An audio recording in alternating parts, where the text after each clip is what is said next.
May Pabengi, Pampanga, magandang gabi, Central Luzon. Ako po, kaya kayong talasuyo, Justin Dizon. Areni na po ring mga regular balita ngayon pong Lunes, August 14, 2023.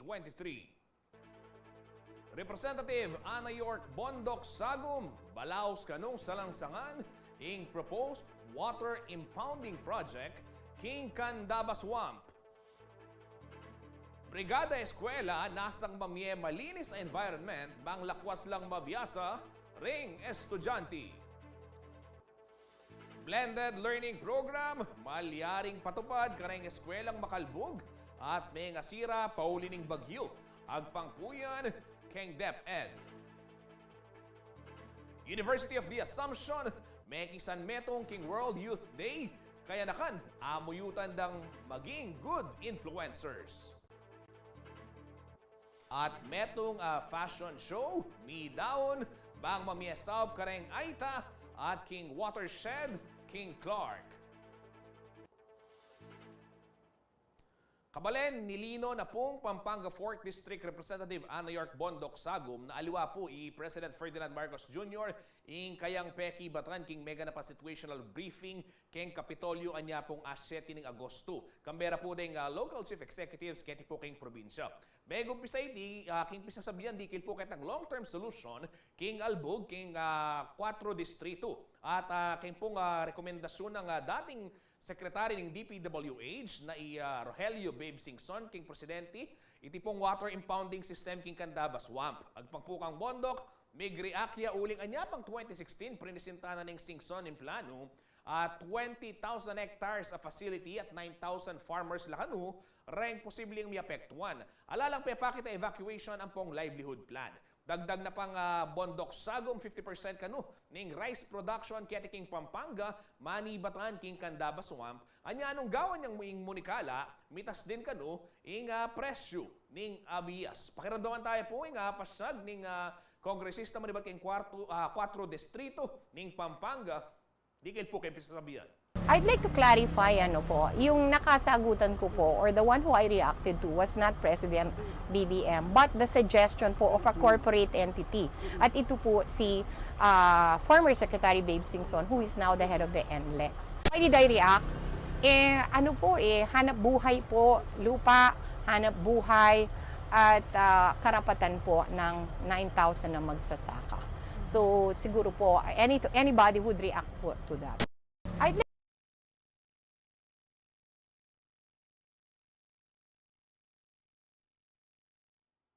Kaya ngaliwa naman pong balita, pasibayo na pong pega na kang Regional Development Council Chairperson at Tarlac Governor Susan Yap, karen pong Local Chief Executives keti Central Luzon na dapat ding ipatupad ita pong outside ng no-build policy, kareng permanent danger zone. Ing Department of Human Settlements and Urban Development naman, sinabing dapat lang mag-submit local shelter plan deng sablang lokal kapanibalan. Ayun po yung report.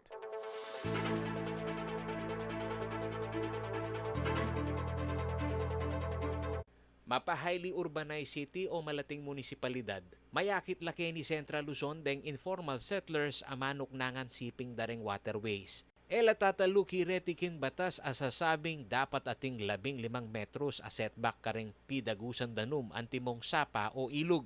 Kaya naman maragulyang kapigagan nakan para karela patse daratang neing masikanauran, bagyuang pongalbog. Agpangkantarlak Governor Susan Yap, ayamo ring chairperson ng Regional Development Council ng Central Luzon, dapat lang manalakaran deng manungkulan pangarasking implementasyon ng no-build policy kareng permanent danger zone. I think it's a call to local chief executives, not to allow residents to live near riverways. Ang hirap mong sabihin sa tao na hindi kayo dapat dyan sa may tubig because when the water comes, automatic yan, tataas yan eh. Metong naman kanu karengamon o challenge king local government ning Tarlac ngeni ing pamami relocation kareng makatuk ng king gilid ning Masalasa Creek at Tarlac River Dike. Little by little, kasi there's always naman a resistance pagdating sa move out ng mga informal settlers.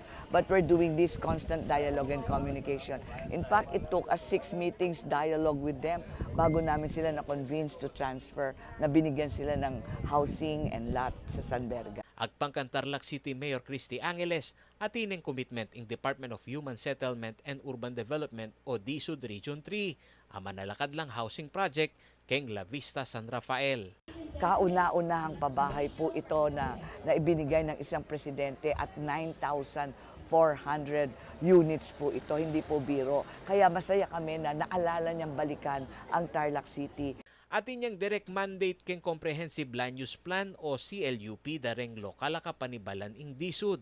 Agpang kang Direktor Julius Enciso ning DSUD Region 3. Kenny Decanu babasi ing assessment pangaras king housing backlog king Balang Balen o syudad. So bukod doon sa pag-ayos natin ng CLUP nila, kasunod nito yung yung local shelter plan.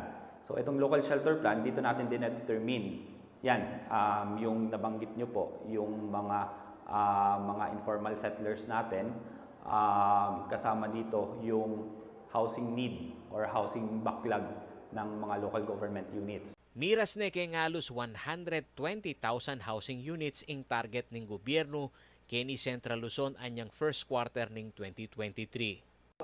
So far yung as of first quarter this year, nakomit po ng Central Luzon, Region 3 Central Luzon is around mga 120 housing units. 120,000 housing units. Ang development talaga nila is paakyat na. Kasi let's say, yan, makikita yan sir sa LSP, sa Local Shelter Plan. Yung housing need natin, may computation yan kung ilan yung area needed. So let's say, for example, ang isang hektarya, makapag-produce siya na 100 housing units. So kung 6 million tayo, ilan yon? Baka buong Pilipinas, babahay na lang. Nga na pang Enciso, alimu kanu ing pamanalakad bale ing target ning pambansang pabahay para sa mga Pilipino program nune maturwanan la rin ng LGU na mag-identify a hustong location para kareng tuknangan daring memalen. Ako yung kayong talasuyo ay Paulo G. Santos, ating pusong makabalen. Ini po kabalen, kapabaluan po kareng tsuper pong motorista. Pasibayo na naman pong mitras. Ini pong presyo dareng petroleum products. Magumpisa po ang bukas, aldoning Martes, August 15. Mitas siya pong 1 peso and 90 centavos. Ing presyo ning kada litro po ning gasolina kareng niyaliwang kumpanya kaya na po yung Pilipinas Shell, Sea Oil, Petron ang pong Uni Oil. 1 peso and 50 centavos naman po yung midagdag king presyo kada litro ning diesel. Kabang tuklo naman king 2 pesos and 50 centavos ing price increase king kada presyo ning litro ning kerosene. Baka ngini mo naman po yung presyo ipatupad po ning clean fuel bukod king kerosene. Epektibo ya po yung price adjustment Martes alas 6 po ning ngabak.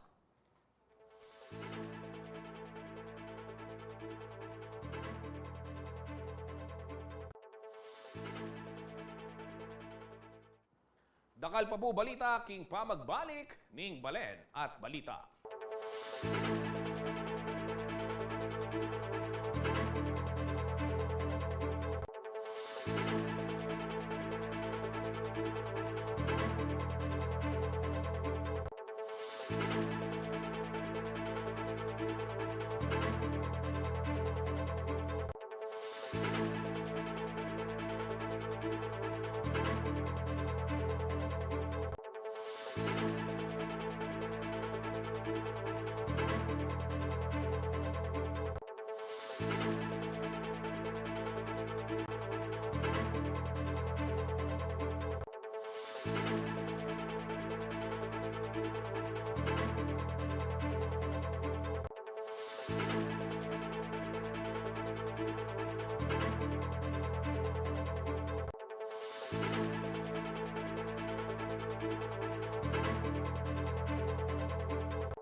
Magbalik ya puing balen at balita. Kabalen may kisan metong ya puing University of the Assumption ken pong selebrasyon ng World Youth Day. Kaya po ay muyutan doreng magaral.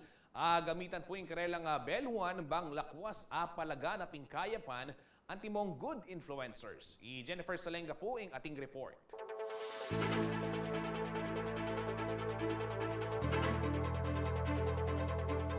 Mekisan metong na rin kayanakan ng University of the Assumption King World Youth Day Celebration na meganap king Lisbon, Portugal, kapilan pamo. Partiya kano'y aktibidad king Tridium o at lungaldong preparasyon para king kapiestanan ng Our Lady of the Assumption. Mary arose and went with haste ang tema ng selebrasyon ngayon banwa. Kapamilataning aktibidad, buri na kanong pawaganing pisamban ka ring magaral na maulagay pakyapusan niya Iberheng Maria na dinanggap king panaos ning ginubis taman anak niya pa. Agpangkang San Fernando Archbishop Florentino Lavarias, nasa daring pabalo ka rin kayanakan na makaantabi ang pisamban at ing eskwela, king karelang pamibiyebye at daranasan. Rin kayanakan talaga. They are really taking positions of leadership. At siyempre, masanting ita para kanindakal at karengaliwa naman because they cannot cope up of these challenges ng kay they give up on their lives. Baluta mo yan. Dening cases of suicide. Ng kay makanyan. Dengaliwa naman, they give themselves to addictions. Kasi kailan makapag-cope. At karinda mo lulog, papakita mo, mahulaga kayo. Ating community, yung school community ngayon ni to journey with you so that you will acknowledge your identity. Then you will acknowledge also your vocation and your mission. Dinina na naman puntong Father Joel Gato sa migsilbing resource speaker na rin kayanakan den kinabukasan. Inya maulagang maging mayap at maging tapat laking kasalpantayanan. Agpangkang Father Gatus, marakal kanu ka rin kayanakan ngeni ing pangarap maging influencer at makalungkot kanu na ning minsan ene magagamit iti kay gusto. Kalupad mo rin gagawang content na ning kayi, bababada na yung karelang dignidad at milalako respeto king sarili at kapwa, mika views at followers lamusa. Pauliniti amuyutan ning pari din kaya naka na maging good influencers.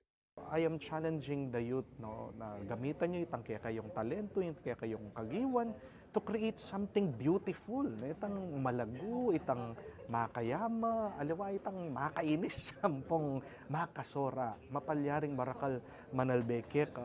But remember this, not all of those people who are listening to you, looking at you, watching you, love what you are doing. So, we should be mindful, karetang sasabihan tamo, gagawan tamo, how does this impact the lives of other people? Are we bringing them closer to the Lord? Are we bettering their lives? O maging sangkan tamo bang kanita ding taong areni, mas maging maguluing karelang pamisip at kapilubluban? Libutan ning dakal at mabilis sa pamagbayo, panagkat namo naman Father Gatus, kareng kayanakan, na ibalik kano yung culture of prayer at pamakiramdam king apong ginubang mas mikadireksyon ng karelang biye. Ing oras bala mo lilipas, akakalingman tamo itang tuknang mga di ang makiramdam king apong Ginoo. Kaya pinaning epekto na nita, king isip na ning tao maguluya. At alang malino direksyon king kayang biye. Bala na ing biye na tungkol mo king pera, king kasikatan. But at the end of our life, ing metong apanto ng tamo is really peace, ng kapayapan na ning kaya katamong kaladwa. So I think we should need to cultivate a culture of listening, of prayer, o iting mawulaga. Maragol naman pasalamat din kay nakan king aktibidad ay ni, uling dakal na kanwa balo. Mas may buklat la naman kanu isip king importansya na ning pamagpatibe king relasyon king Ginoo. Mas may encourage ka kasi po karing talks daw, magbigay lang message kaya mas ma-encourage ka na mas malapit kang God, ganun po. And itapin po isasabihan ko, for youth ya, madakal kang akilalang bayong new friends, ganon. And madakal ka akasimula, akasalamuhang alawang tao. So through this activity, napapalakas niya yung connection natin sa ibang tao, lalo na sa mga kabataan katulad natin. In that way, nag-spread yung gospel through us, through youth, and also it improves our connection to our God. Masaya naman ang presidente ng Campus Youth Ministry na metong karing mag-organize kay aktibidad, uling maging matagumpeya in World Youth Day celebration. Balutan naman po na rin ang anak ngayon is more on social media. Itapin po metong karang hashtag mingening aldongay ni is OMG, which means Online Missionary to God. Kaya makanining way na kita mo po na rin students makiramdam lang. Ito metong nepong goal kaya kami ito. Maragul nepong bagay ito na papakit da. Ako yung kaya kayong talasuyo ay Jennifer Salenga, ating puso makabalen.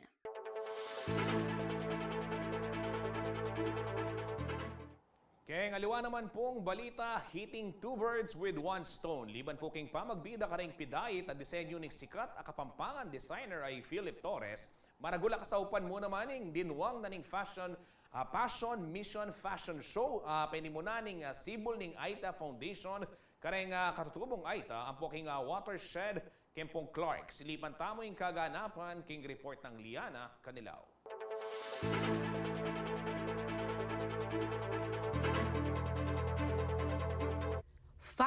Passion Mission, a fashion show for a cause.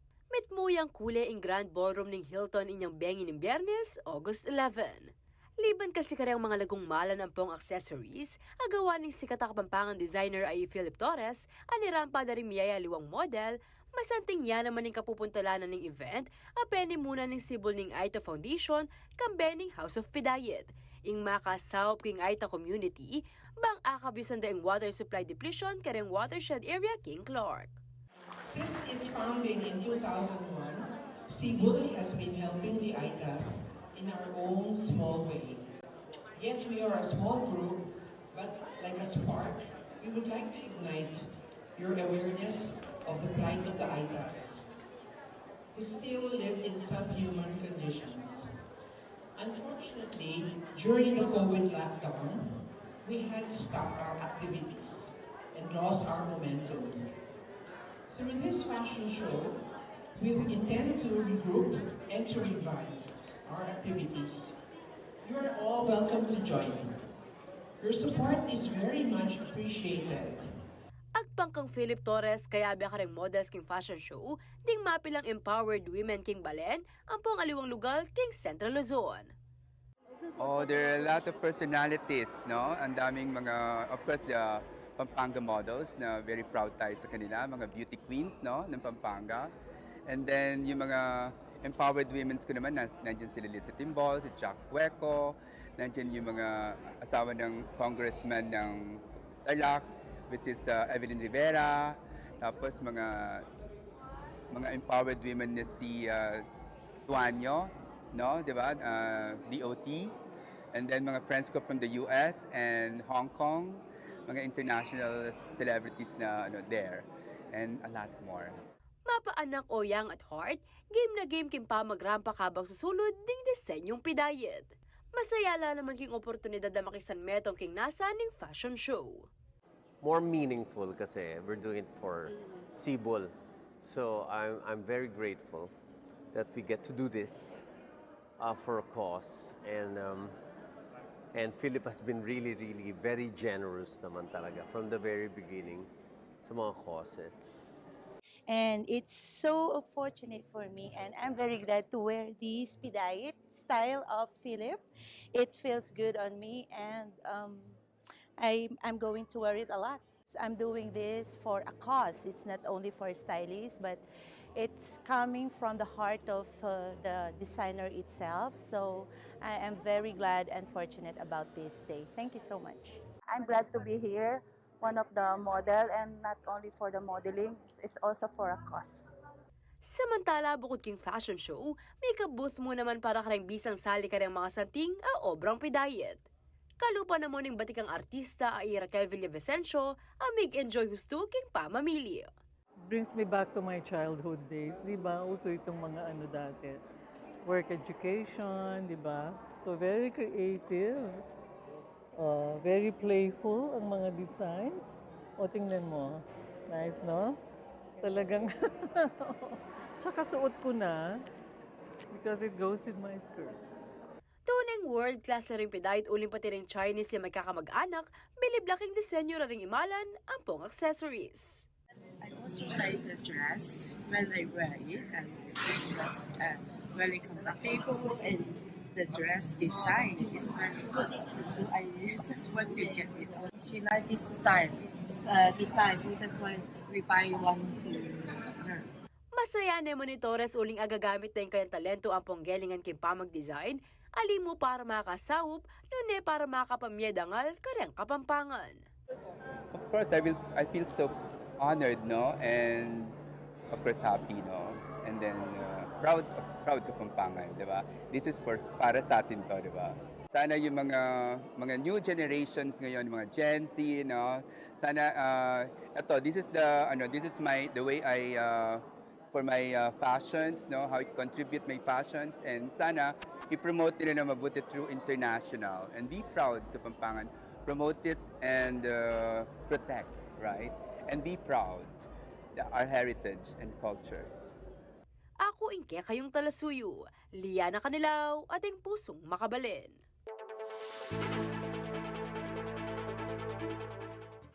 Kabalen, ako po mama ko, magbalik po yung balen at balita, pang bisabiyanta mo rin pong miyalua pang gaganapan, keti po Labuad, Kapampangan.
Magbalik niya po ing Balen at Balita Kabalen. Makasadya pong mag-umpisa. Ini pong school year 2023 to 2024.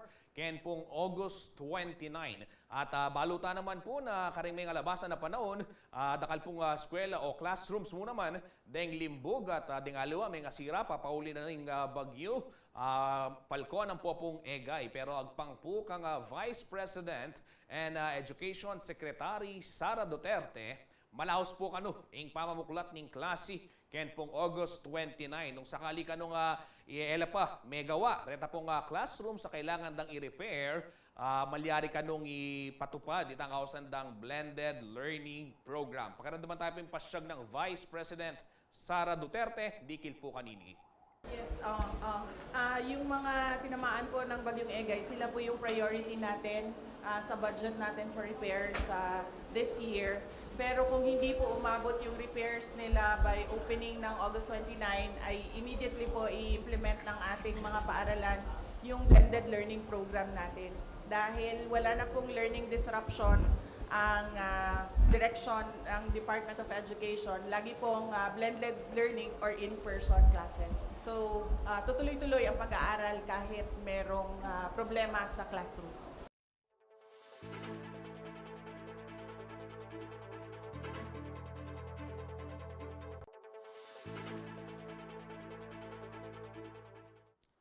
Balitang sports naman tayo. Ito sa mga basketball fans dyan. Alam nyo ba na noong 1986 lamang unang ginamit yung 3-point line sa FIBA Basketball World Cup. Sa taon ding ito, umabot sa 24 national teams ang nagbakbakan sa hardcourt para sa tropeyo. Yan ang sports balitang ihahatid sa atin ni JM De Jesus.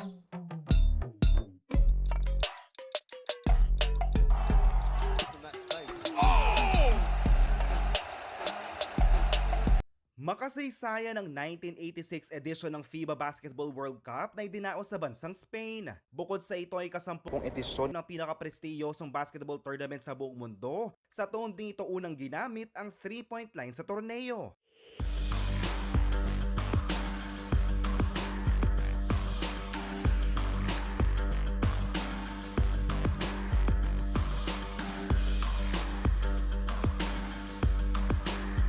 Sa 10th edition din ng FIBA World Cup may pinakamaraming national teams na lumahok mula nang ito'y mabuo. Umabot sa 24 na koponan ang nagbakbakan para sa titulong hari sa basketball. Idinao sa mga laro sa Zaragoza, Ferrol, Malaga, Tenerife, Barcelona, Oviedo at Madrid mula July 5 hanggang July 20, 1986. Nahati sa 4 na grupo ang 24 na koponan upang magsalpukan sa preliminary round at ang top 3 mula sa bawat grupo ang nag-advance sa semifinal round. Ang Brazil, Spain at Greece ang nanguna sa Group A, habang ang Soviet Union, Israel at Cuba naman ang sa Group B. Ang USA walang talo sa Group C na sinamahan sa susunod na yugto ng Italy at China, habang ang Yugoslavia ang nanguna sa Group D kasama ang Canada at Argentina. Matapos sa matinding labanan sa hardcourt, umabante sa semifinal round ng Estados Unidos, Soviet Union, Brazil at Yugoslavia.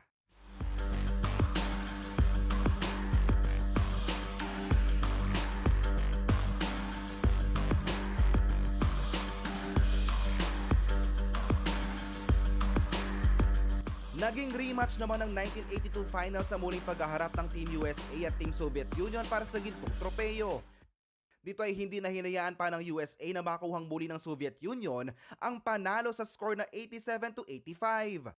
Kumana si Kenny Smith ng 23 points at tumiscore naman si Robinson ng 20 points para sa ikalawang World Cup Championship title ng USA.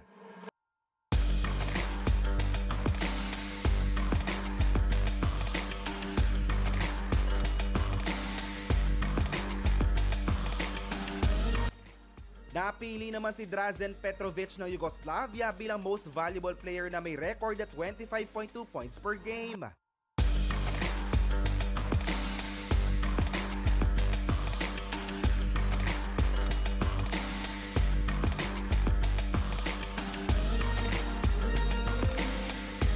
Samantala, nakatakda namang ganapin sa Pilipinas, Japan at Indonesia ang 19th edition ng FIBA World Cup Championship sa magsisimula sa August 25, 2023.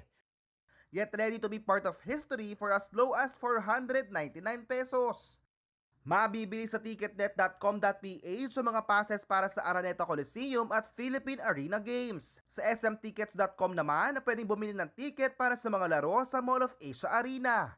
Unang magsasalpukan ang Angola at Italia at Pilipinas at Dominican Republic sa double-header opening day sa Philippine Arena this August 25. Maaari ding bumisita sa website at Facebook page ng FIBA World Cup para sa ibang mga detalye at schedule ng mga laro.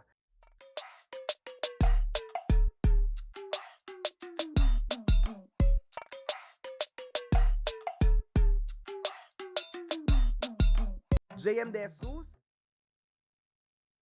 Keng aluang balita ne po magbabaking 10,000 fruit-bearing trees ing tenem da pureng empleyado ang popong volunteers ning One Puhunan Finance Company ken pong bundok aray o Mount Arayat ne ngeni pong milabas sa Sabado. Ing pong aktibidad paralan niya kanubang lakwas de pang kilala ing komunidad karela pong didinan serbisyo lalo na po reta pong mga lating negosyante. Yan po yung balita ng Felix Barrios.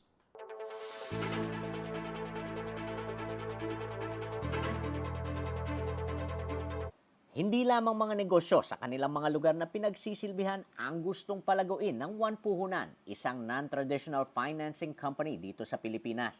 Kabilang din sa kanilang layunin na palabungin ay mga puno na kanilang itinanim sa paanan ng bundok Arayat bilang bahagi ng kanilang corporate social responsibility.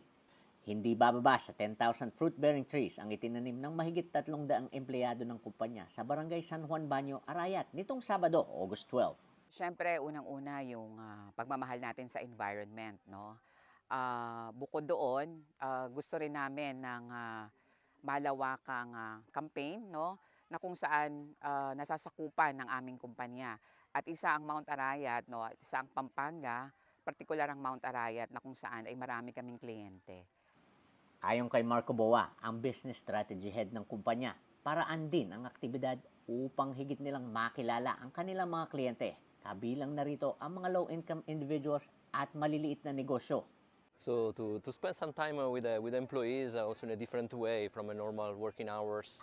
Strategy is to really serve the community in the Philippines, and this kind of activity get also the possibility to know much more what is the community, what is basically the community doing for the environment and not only for the business. So it's very good. It's a good opportunity to learn. May mahigit 200 branches sa buong Pilipinas ang One Puhunan. 10 sa mga ito ay matatagpuan dito sa Pampanga. Kaya ganun na lamang daw ang pagpapakita nila ng malasakit sa lalawigan at sa ating mga kabalin. To bring value to the communities where we are present and to make the people also of our team more aware of this, the importance of these matters. To be stewards of the environment means something bigger, which is, especially as a business, as a company, is we want to see business as a force for good in every possible way, in a social environment, also in the environmental sense. So this is what is important for me. Matatandaan ang kabundukan ng Arayat ay nai-reclassify bilang isang protected landscape sa ilalim ng Republic Act 11684 noong April 2022. Patuloy na hinihikayat din ang pagtatanim ng mga puno rito upang maiwasan ang iba't ibang kalamidad at mapigilan ang epekto ng climate change. Ako po si Felix Barrios para sa CLTV 36 News.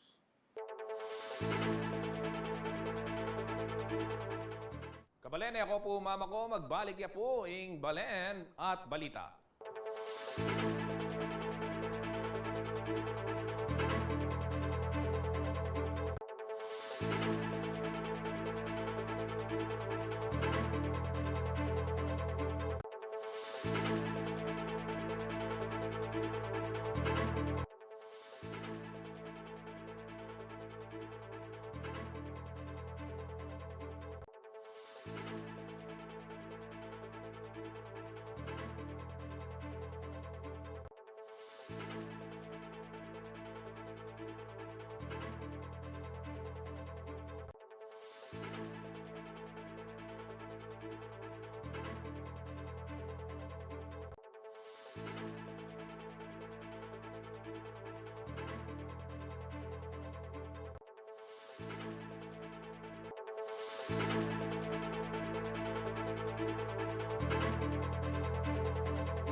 Magbalik ya po ing balen at balita. Hindi po kabalen, makasadyaya pong mitalakad.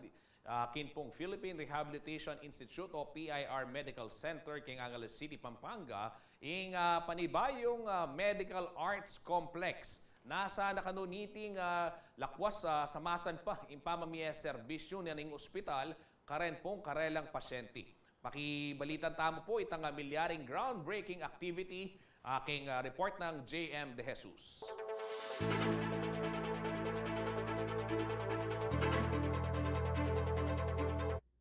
Caring for Life. Ito ang mga salitang kumakatawan umano sa misyon ng Philippine Rehabilitation Institute o PRI Medical Center. Pioneer ito sa larangan ng physical therapy and rehabilitation medicine sa Central Luzon.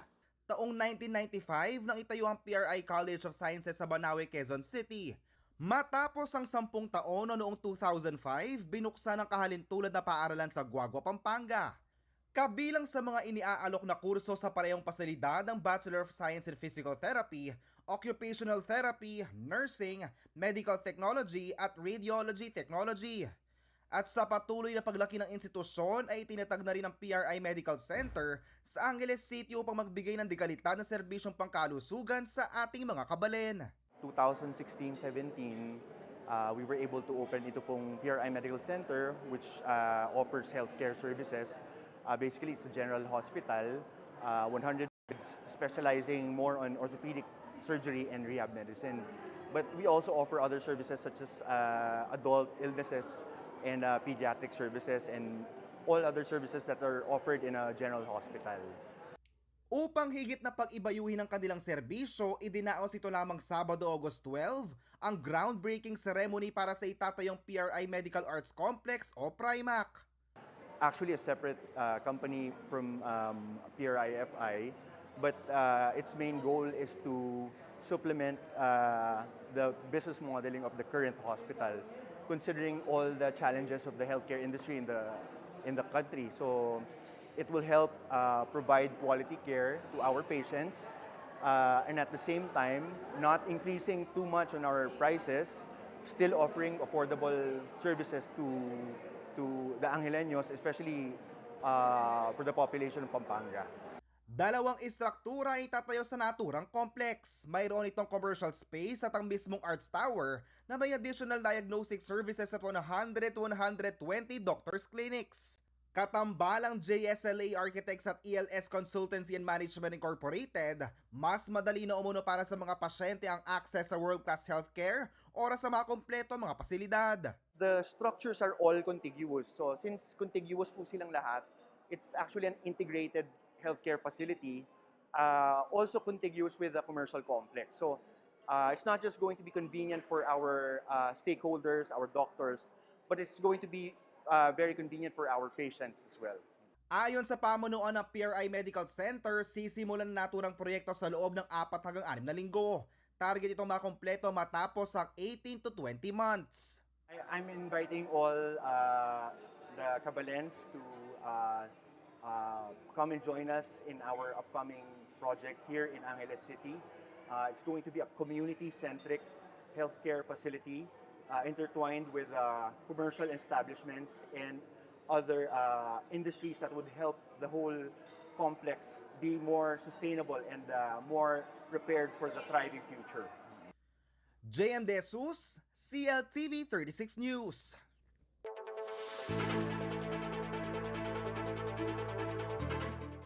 Kaya ngaliwa naman pong balita, metong pong motorcade ng penimunaning Department of Education Schools Division Office o SDO Pampanga. Ang tingtanda ng pamagumpisa ni pong Brigada Eskwela. Ngayon pong Lunes yan, August 14. Bistaman year-round ng pamaglinis da nasa rakanong i-maintain ng maaliwala sa eskwela bang lakwas lang mabiyasa. Reni pong estudyante. Ayun po yung report ng Liana Canilao.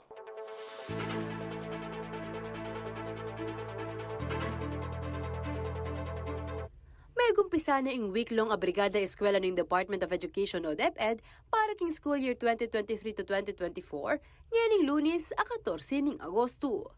Ngayon banwa may kitemaya iting bayanihan para sa matatag na paaralan. Tara na, magbrigada na tayo! Metong a motorcading penimuna ng DepEd SDO Pampanga, manibat king karelang opisina king syudad San Fernando, papunta Don Jesus Gonzalez High School king Mexico. Kilub na po ning Paromingo from August 14 to August 19, yung kakatamongan pong eskwela, magbrigada la. At yung focus na po ng kakatamong brigadang yan, syempre po yung decluttering na po, banganta po, we ensure na talagang conducive la po rin kakatamong eskwela para king preparasyon tamo, king pamaglubda rin anak tamo, come the opening of the school year. Nga nang Melissa Sanchez, ang Assistant Schools Division Superintendent ng Schools Division Office o SDO Pampanga, maragulasaw pibibiyarang serbisyo ring volunteers kang Brigada Eskwela. Usually po talaga service na po. It's mobilizing the community. Marakal tamo pong partners na talagang physically mag-invest la pong oras para karing kaya katamong eskwela at sasaup la po king pamaglinis at nung ating pangangailangan na pwede da pong isaup, nung ating pong kailangan na i-repair. Basta man year-round yung pamag-maintain king kaayusan na rin eskwela, mas magi ka nung intensive yung karera ng pamaglinis ngeni, lalo pat big face-to-face classes no. itang National Maintenance Week na Manwan Tamo. So it's maintaining our classroom kasi year-round naman po yan. So king kalub na po ning pabanwa, talagang ring eskwela tamo po naman tuloy-tuloy la pong maglinis. Pero ngayon syempre mas intensive in pa mag-prepare tamo ka ring eskwela kasi mag face-to-face ta na po. So maragalya pong bagi in malinis at maaliwalas a classroom at eskwela para karing pa mag-aral da po ring anak, banta mabiyasa la pong masalesi. Samantala, king milabasa na pamanalbog, pauli ning abagat na pesik na nga ng egay ampong Falcon at ing eskwela king Pampanga ring emya kaligtas. Base kang datos ning DepEd, meras laking 91 ding makalbuga eskwela kay ni Pampanga as of August 7. Inyang ning malapit na ing klase, reni kanureng didinan ng prioridad, alimo ing DepEd no nepatiring local government units. Po, mas maragulya po yung challenge ba karing pong kiyakatamong eskwela na makayalbog. Pero ing kasantingan na po nini, ing mismong local government units tamo po, karing barangay, ang pong karing munisipyo, king pa namin, governance na po ning kiyakatamong provincial capital, talagang priority dala po rin kiyakatamong eskwela. Kaya maragul mo rin po yung SAUP na kakwata mo ka rin local government unit. Agpangkang Sanchez, mamabot la kanuking 4 aralan ng libureng mag-aral keti Pampanga at atin namang sapat a pasilidad ang pong classroom para kareti. Ongoing naman ang enrollment karing eskwela at may buklat ang klase keng August 29. Ako ingkya kayong talasuyo, Liana Canilaw, ating pusong makabalin.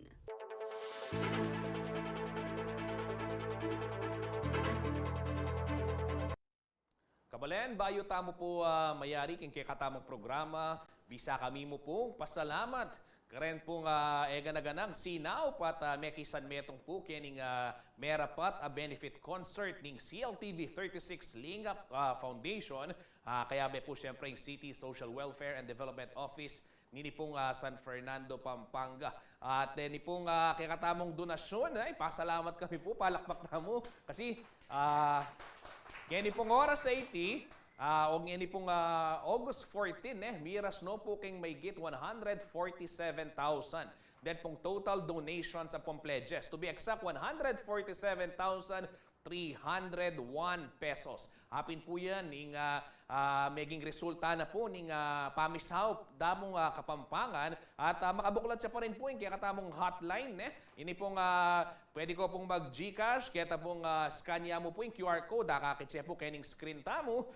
Banggitan ko na lang naman po rin bank account o yung BDO bank account ning CLTV 36 Lingap Foundation Incorporated. 00575-021-8938. Ang po rin telephone numbers. Malyari ko pong mouse o mag-text nung ating ko pong buring iduang SAUP para po karing kakatamong delivery rider sa Miapec 1 po ning Albog. Dini pong numbers at sula po kaya kayong screen. Basan ko lang naman 0998-587-8224, 0918-854-2768, 0918-854-2154. Ang po itang 0918-854-2160. Pasibayo po kabalen, miros no po king 147,301 pesos. Then pong total pledges and donations na tinggap na ning CLTV 36 Lingap Foundation, pauli na po ning SAUP at pamisametong da po, then kaya katamong kabalen keti Pampanga. Dakal pong salamat kaya kayo at asahan niyo pong miras na po rin. Kareta pong talagang mangailangan keti po king kaya katamong balen. Apin po rin, deng balitang mga ragula, kinalap ning kaya katamong news team para po karing aliwapang updates, i-like and follow yula mo po. Ren kaya katamong social media pages, yung kaya katamong Facebook, Instagram, TikTok, apong YouTube, at CLTV 36 Official. Kaya ba ting kaya katamong ng mga website, puntalan niya naman www.cltv36.tv. ILBN na naman po kaning Signal Channel 115, nationwide po yan. Then kaya kayong paboritong programa ng CLTV 36. At syempre, Kenti Central Luzon, kaya katamong 39 cable partners at King Free TV, Channel 36. King Laguna po, ning mabilog ang CLTV 36 News and Current Affairs. Ako po, kaya kayong talasuyo Justin Dizon, ating pusong makabalen.